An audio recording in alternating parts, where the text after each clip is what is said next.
இன்றைக்கி நம்ம பார்க்கக்கூடியது. நான் வந்து ஒரு கோயிலுக்கு போகும்போது அவங்க வந்து கேட்டாங்க, இந்த மாதிரி நான் வந்து ஒரே ஒரு கேள்வி சார், எனக்கு வந்து வீடு எதுக்கு ஏதாவது ஒரு பரிகாரம் இருந்தால் சொல்லுங்கள், நீங்கள் நிறையா பரிகாரம் சொல்லியிருக்கேள், இருந்தாலும் ஒரு பரிகாரம் சொல்லுங்கன்னு சொன்னாங்க. நான் ஒரு கோயிலுக்கு போயிட்டு வர சொன்னேன், 6 வாரம் போயிட்டு வர சொன்னேன். பட் அவங்க தொடர்ந்து அதை ஃபாலோ பண்ணாங்க. அதுக்கப்புறம் அவங்க நான் சந்திக்கும் பொழுது அவங்க என்கிட்ட சொன்ன வார்த்தை, சார் நான் கிரகப்பிரவேசத்துக்காக வீடு வாங்கிட்டேன், கிரகப்பிரவேசத்துக்காக பல டைம் உங்களை வந்து ஆஃபீஸில் தொடர்பு பண்ணோம், உங்களை ரீச் பண்ண முடியல, நாங்கள் வந்து ரொம்ப சந்தோஷமாக இருக்கோன்னு அவங்ககிட்ட கேட்டோம். நீங்கள் சொன்ன வார்த்தை எங்களுக்கு ரொம்ப, இப்போ எந்த காரியமாக இருந்தாலும் அதான் பண்ணுறேன். ஒன்று நான் சொல்ல 6 வாரம் திருத்தணிக்கு போய் வணங்க சொன்னேன். 6 வாரம் என்ன இது பண்ணி வணங்க சொன்னேன் அப்படின்னா, ஒரே ஒரு வேண்டுதல் தான் உங்களுக்கு இருக்கணும். மல்லிப்பூ கொஞ்சம் உதிரி எடுத்துக்கோங்க, அரளிப்பூ கொஞ்சம் உதிரி எடுத்துக்கோங்க, கொஞ்சம் காசு வச்சுக்கோங்க. முருகன்கிட்ட போய் ஒரே ஒரு விஷயத்துக்காக தான் வேணும்னு அர்ச்சனை பண்ணணும். இதை கொடுத்துங்க, அர்ச்சகரை அர்ச்சனை பண்ணிடுவார்.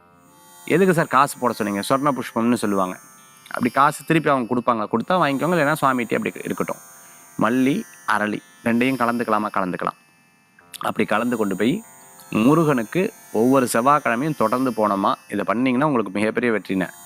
அவங்க என்ன பண்ணாங்க, நான் 6 வாரம் போக சொன்னால் முருகனை பார்த்து ரொம்ப சந்தோஷப்பட்டு கோயிலுக்கு போய் பாசிட்டிவாக ஏற்பட அவங்க ரெகுலராக போக ஆரம்பிச்சிட்டாங்க. நிறையா வாரம் போக ஆரம்பிச்சிட்டாங்க, கணக்கெல்லாம் போக ஆரம்பிச்சிட்டாங்க. அவங்களுக்கு அவங்க நினச்ச விஷயம் நடந்தது. ஆனால் எத்தனாமத்து வாரம் எத்தனாமத்து இதில் நடந்தது எனக்கு தெரியல. 2 வருஷம் நான் அவங்கள பார்த்து 2 வருஷம் 2 இயர்ஸ் 2.5 இயர்ஸில் அவங்க வீடு வாங்கியிருக்காங்க.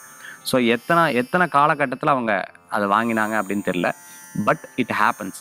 அதாவது நம்ம ஒரு விஷயத்தில் வைராக்கியமாக இருந்தோம்னா கண்டிப்பாக அந்த காரியம் நடக்கும். நான் சொன்னேன் அவங்ககிட்ட, இந்த ஒரு வேண்டுதல் தான் வச்சுக்கணும், வேறு எதுவுமே வேண்டக்கூடாது. ஏன்னா இதுக்காக தான் நீங்கள் சிரமப்படுறது. அது மட்டும் இல்லை, வேண்டுதல் மட்டும் இல்லை, முயற்சி பண்ணணுமா, நீங்கள் சம்பாதிக்கணும். அந்த வீடு வாங்குறதுக்கு நீங்கள் சம்பாதிக்கணும். அதிகமான ஆசை இல்லை, ஒரு லிமிட்டான ஒரு மீடியமான ஒரு ப்ராசஸை வச்சு அதுக்காக நீங்கள் இது பண்ணிங்கன்னா உங்களுக்கு சக்ஸஸ் ஆகும்னு சொன்னேன். அவங்களுக்கு ரொம்ப சந்தோஷமாக போச்சு. ரொம்ப அற்புதமாக வாஸ்து பிரகாரம் கிழக்கு பார்த்து வீடு வந்து அவங்களுக்கு அமைஞ்சது. ரொம்ப ஆனந்தப்பட்டாங்க. இந்த மாதிரி லைஃப்பில் ஒவ்வொரு மனிதனுக்கும் ஒரு விதமான பிரார்த்தனை இருக்கும், ஒரு விதமான கோயில்கள் இருக்கும். ஜாதகத்தை பார்க்கும்போது தெரிய வரும். அதே போன்று நீங்கள் வழிபாடு பண்ணிங்கன்னா உங்களுக்கு ஒரு பெரிய முன்னேற்றங்கள் கிடைக்கும்.